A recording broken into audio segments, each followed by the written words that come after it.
starting in North Philadelphia, a part of the city that's always buzzing with energy, especially when a new school year kicks off. But in late summer of 2017, that excitement was cut short by something no one saw coming. This is the story of Jenna Burley, a 22-year-old Temple University student whose disappearance would spark a frantic search, uncover some chilling details, and leave a lasting scar on her community. It was August 31st. Jenna had just transferred to Temple as a junior, studying film and media arts. She was finally stepping into the life she'd been working toward. Just the night before, August 30th, she was back home in Harleysville, a quiet suburb about 30 miles outside the city. She had dinner with her dad, Ed. Nothing out of the ordinary. She told him she was heading into Philly afterward to meet up with some friends, planned to crash there for the night. Just a regular evening. So Ed dropped her off, not knowing it'd be the last time he'd ever see her. Sometime after midnight, Jenna ended up at a bar called Pub Webb, a popular hangout right near Temple's campus. It was the kind of place where students went to relax, grab a drink, maybe shoot some pool or dance a little. Surveillance caught her on camera around 2 a.m. She looked relaxed, chatting, just being part of the crowd. But something changed that night. Something turned what should have been a regular night out into the beginning of a nightmare. By the next day, Friday, September 1st, Jenna hadn't come home. She didn't make it to class, and she wasn't answering her phone. That's when her dad started getting worried. He knew his daughter, she didn't just go off the grid like that. She always kept in touch, especially with her family. So he drove to Temple to try to find her, but there was no sign of her anywhere. Eventually, he filed a missing person report, and from there, things started moving fast. Police started tracing Jenna's steps, focusing on those final hours she was seen at Pub Webb. They needed to know who she was with when she left, and if anyone saw her after that. They started pulling surveillance from nearby spots, talking to people who might have seen something. That's when they learned. Jenna had reached out to 2 of her friends around 1:30 in the morning. Not just a text, but a voicemail, and even an Instagram message asking for help. That detail hit hard, because it meant something was wrong, and it happened fast. Before we begin, drop a comment. Where are you watching from? What time is it there? And what's the weather like? Oh, and one more thing. What case do you want me to cover next? Let me know in the comments. I read every single one. And don't forget to subscribe. All right, enough talk. Let's get into it. So, who was Jenna? She grew up in Harleysville, a small, close-knit town in Montgomery County. She was born in 1994 to Ed and Jacqueline Burley, and from early on, she was someone who cared about people, about fairness, about using her creativity to make a difference. After high school, she went to Montgomery County Community College. That's where she started building her skills and figuring out her path. And film and media arts became her passion, not just because she loved storytelling, but because she saw it as a way to drive change. And that summer of 2017, she finally made the leap, transferred to Temple University to take that dream further. She was excited, ready, and full of hope. That first week at Temple, it should have been the beginning of everything she'd worked toward. And she wasn't just focused on school, she was also someone who gave back. At 19, after seeing a report about care packages for the homeless, she started her own project called Jenna's Blessing Bags. She filled them with things like toiletries, warm clothes, blankets, anything someone might need, and handed them out around Philly. By the time she got to Temple, she'd already made about 100 of them. Her whole family helped. It meant a lot to her, especially helping people who were often ignored or forgotten. But she wasn't just serious and driven. Jenna had this fun, playful energy too. She loved music, dancing, spending time with her friends, just soaking up life. That night at the bar, she was wearing a shirt that said "Positive Vibes Only," and honestly, that kind of summed her up. Pub Webb, the bar she was last seen at, sat right on Cecil B. Moore Avenue, just a block from campus. It was always packed at the start of the semester. August 30th was no different. The place was full of students, catching up, dancing, taking photos, laughing. Jenna was part of that crowd, blending right in, drawing people in with her warmth like she always did. Her friends who were with her that night said she was in a great mood. It was her first week at Temple, and she was genuinely happy. She wasn't alone at first. She came with a group, some from Temple, others from back home or around the city. They were drinking, talking, just having fun. But as the night went on, the group started to break up. One friend had an early morning class and left around midnight. Another got a ride and dipped out. By around 1:30, Jenna was mostly on her own. Her friends figured she crashed with someone nearby. That's what she usually did. No one thought anything was wrong. But looking back, that moment when the group thinned out, that's when things started to go sideways. By Thursday morning, Jenna's phone had gone dark. No texts, no calls, radio silence. And that wasn't like her. She always checked in, always let her parents or her sister Janelle know where she was. One of her friends started getting nervous when Jenna didn't follow up about plans they talked about. And from there, things just spiraled. Meanwhile, Jenna didn't show up for her Thursday classes, a film and media arts seminar she'd actually been excited about. This was a real red flag for a student who just started at Temple and was eager to dive into her major. Word started to spread among her friends, and by early afternoon, they were all calling and texting, trying to piece together where she might be. Ed Burley, Jenna's father, was the first one to really sound the alarm. After dropping her off the night before, he hadn't heard from her, which he later told police was very unusual. On Thursday afternoon, Ed drove to Temple's campus, hoping he might find her in class or with friends. When he learned she hadn't attended her seminar, his concern turned to panic. He contacted the Temple University Police and the Lower Salford Township Police, reporting Jenna missing around 5 p.m. that evening. Jenna's sister, Janelle, took to Facebook, posting a photo of Jenna with a plea for information, basically asking that if anyone had seen her sister, to please call her or her dad. She included Ed's phone number, and the post quickly went viral, shared over 22,000 times by Friday morning. Jenna's brother was also seen on campus hanging homemade missing flyers around Ritter Hall and other buildings, each one just a desperate call for answers. The consequences of Jenna's disappearance rippled through Temple's community. The Temple student government issued a statement describing her as a big-hearted person who was unapologetically herself, and they urged anyone with information to come forward. The police response was swift but methodical. Temple University police took the lead at first, given Jenna's status as a student and her last known location being near campus. They partnered with Philadelphia Police and Lower Salford Township Police, forming a multi-agency effort to trace her steps. Their first stop was Pub Webb, where Jenna was last seen. Detectives interviewed bartenders and regulars asking about her behavior, who she was with, and whether anyone had noticed anything unusual. The bar's manager provided access to their surveillance footage, which became a really critical piece of the puzzle. The 2 a.m. clip of Jenna leaving with a man gave police a starting point, though his identity was still unclear. From Pub Webb, the investigation fanned out. Police canvassed Cecil B. Moore Avenue, knocking on doors and talking to residents. They asked about anything suspicious, a strange car, an argument, or that chilling scream that was reported around 2:30 a.m. by a neighbor on the 1700 block of North 16th Street. The person who called 911 described it as being like a scream from a horror movie, only it was more real. But when Temple police arrived, the street was silent.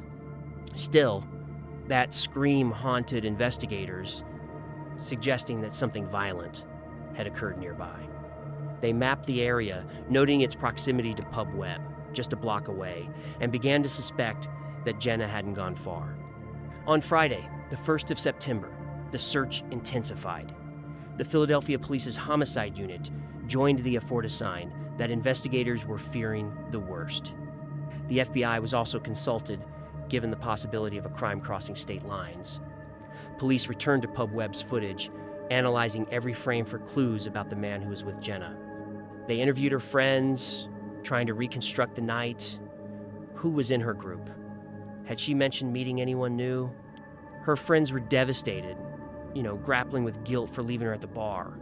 They told police that Jenna seemed fine when they left, with no signs of distress. Detectives also spoke to Jenna's family, asking about her habits, her relationships, and whether she'd ever felt unsafe. Ed and Jacqueline described her as cautious but trusting, with no known enemies or conflicts. A breakthrough came late Friday when a resident of an apartment on the 1700 block of North 16th Street contacted police. He said that when he woke up around 1 p.m., he found cleaning supplies scattered around and blood on the floor, as if someone had tried to scrub it all off. Following that tip, police obtained a search warrant for an apartment located just a block away from Pub Webb.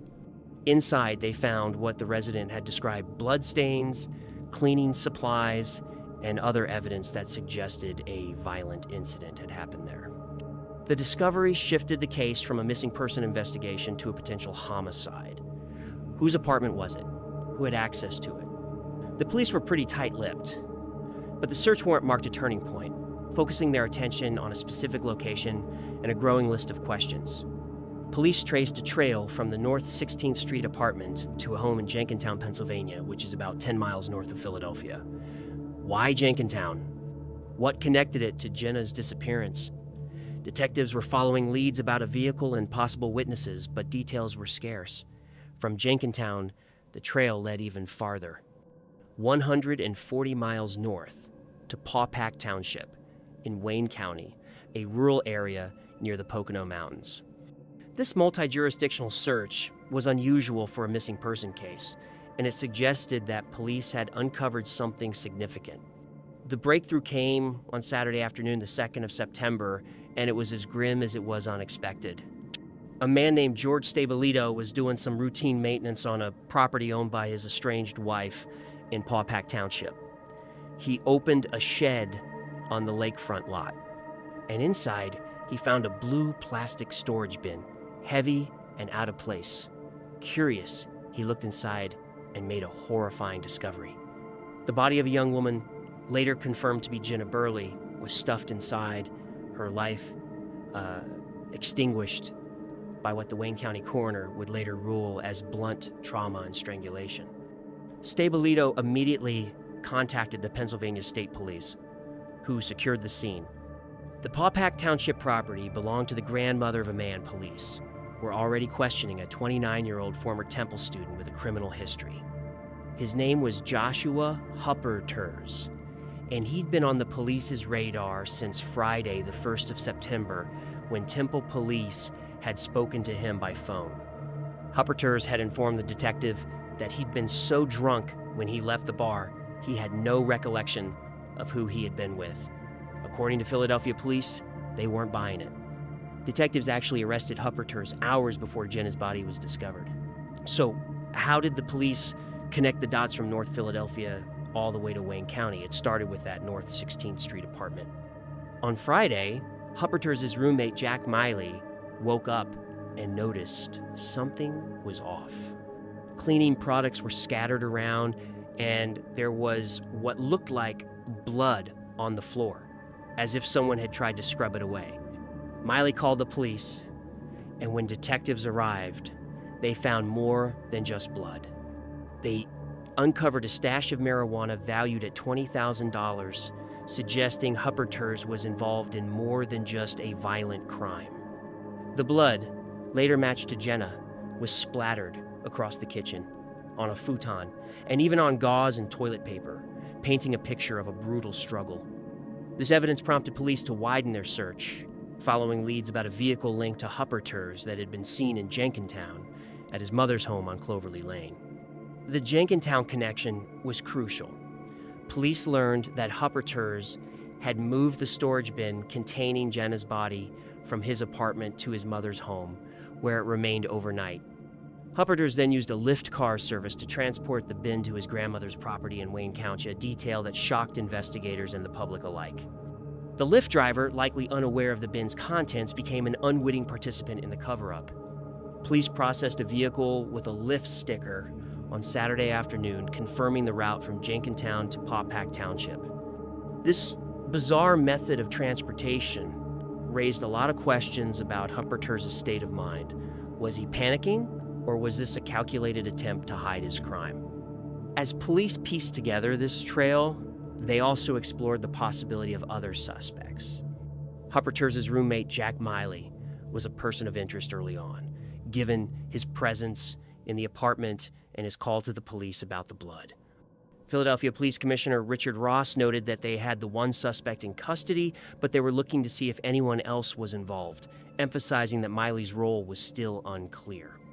Detectives interviewed Miley, who was in New York on a family vacation when he learned of Jenna's disappearance.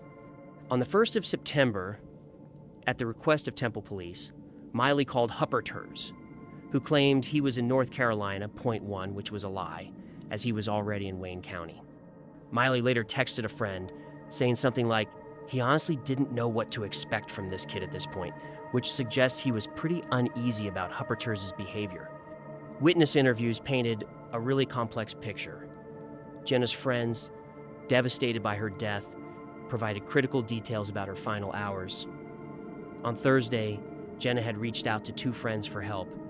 About 30 minutes before Pub Webb closed, she had called a childhood friend who'd been at the bar earlier but had left to get food.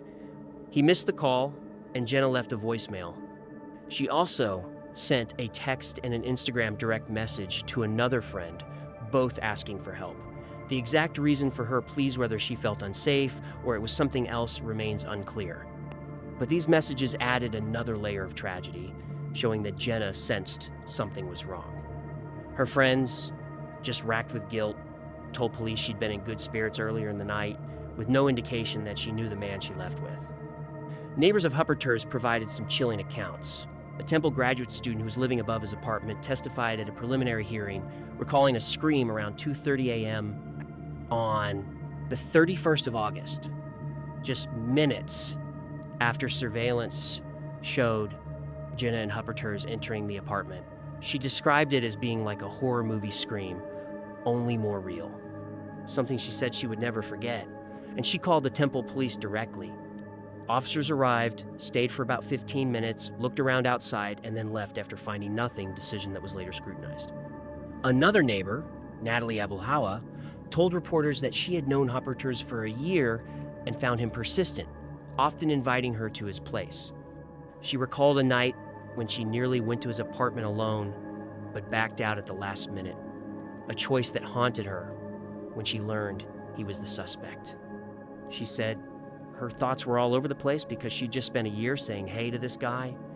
The arrest of Joshua Hupper was a coordinated effort. Investigators noted scratches on his face and neck, plus a deep cut on his hand that required stitches. Hupper's claimed the scratches were from, quote, rough sex earlier that week, and that the cut was from a broken bowl, but police were skeptical, especially after finding blood in his apartment. Physical evidence solidified Hupper's arrest. The blood in his apartment, matched to Jenna via DNA, was found in multiple locations: the kitchen floor, a futon, clothing, and more indicating a violent struggle. A crime scene investigator testified in 2019 that blood drops were splattered all over, particularly in the kitchen, where prosecutors believed Jenna was killed. Police also found a knife in the apartment, later alleged to have been used in the attack, though Hupper's claimed Jenna had wielded it first. The storage bin, moved via lift, was another damning clue, with Jenna's DNA found inside, which was confirmed by forensic tests. Philadelphia Police Commissioner Richard Ross, reflecting on the case, said that it really strikes home for you, particularly when thinking about the heartache and the grief that those parents must be going through right now. The discovery and arrest sent shockwaves through Temple's community. Students held vigils, grappling with the loss of a classmate they described as a bundle of fun. Meanwhile, questions lingered. Why did Jenna go with Hupper's? Was the scream a mischance to save her? And what drove this former student to commit such a heinous act? The Wayne County discovery wasn't just the end of the search. It was the beginning of a quest for justice. Hupper's, charged with murder, abuse of a corpse, tampering with evidence, and possession of an instrument of a crime, was held without bail at the Kern-Fromhold Correctional Facility. Now, we're diving into the man behind the crime, Hupper's himself. Who was he? What drove him to commit such a brutal murder? What did he say when he was faced with the evidence? And how did the autopsy results shape the case? Plus, we'll explore the lawsuit Jenna's parents filed against Pub Webb and what came of it. Joshua Hupper was 29 years old at the time of Jenna's murder, a former Temple University student who'd last taken classes in the spring of 2017.2. He was born in 1988 and grew up in Jenkintown, a quiet suburb about 10 miles north of Philadelphia. He was raised by his mother, Gina Hupper, and her partner, Robert Hagler. Little is publicly known about his early life, but court records and witness accounts paint a picture of a man with a troubled streak. Hupper studied at Temple but never graduated, leaving behind a reputation as a partygoer and a small-time weed dealer. Hupper liked to project an image of success. He told Temple students he'd interned at Ogilvy and Mather, a prestigious New York ad agency, but a receptionist there found no record of him. Point 3. This knack for exaggeration hinted at a man who craved status but struggled to achieve it. His criminal history was minor before 2017. Court records show a 2016 guilty plea for disorderly conduct in Montgomery County, but nothing that foreshadowed the violence he'd unleash. Friends described him as charismatic yet off-putting, someone who could charm you but also unsettle you. His neighbor, Abel Hawa, said that with every encounter, she kind of had a bad feeling, noting an instinct to avoid him. His roommate, Jack Miley, painted a similar picture, testifying that Hupper was a heavy drinker and drug user, often erratic, but not overtly dangerous, until that fateful night. After his arrest on the 2nd of September 2017, Hupper's statements to police were evasive and contradictory. Most audaciously, he pointed the finger at Miley, claiming his roommate had killed Jenna and that he only helped cover it up. Philadelphia Police Captain John Ryan noted that Hupper had admitted to elements of the crime, but he stopped short of a full confession, maintaining his innocence on the murder charge. During interrogation, Hupper's story unraveled. DNA evidenced Jenna's blood on his kitchen floor, futon, clothing, and a knife tied him directly to the crime scene. The autopsy results, conducted by the Wayne County Coroner's Office, were harrowing.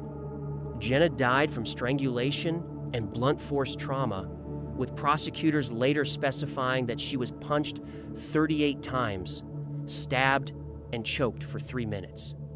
Jenna's parents, Edward and Jacqueline Burley, weren't just grieving, they were fighting for accountability.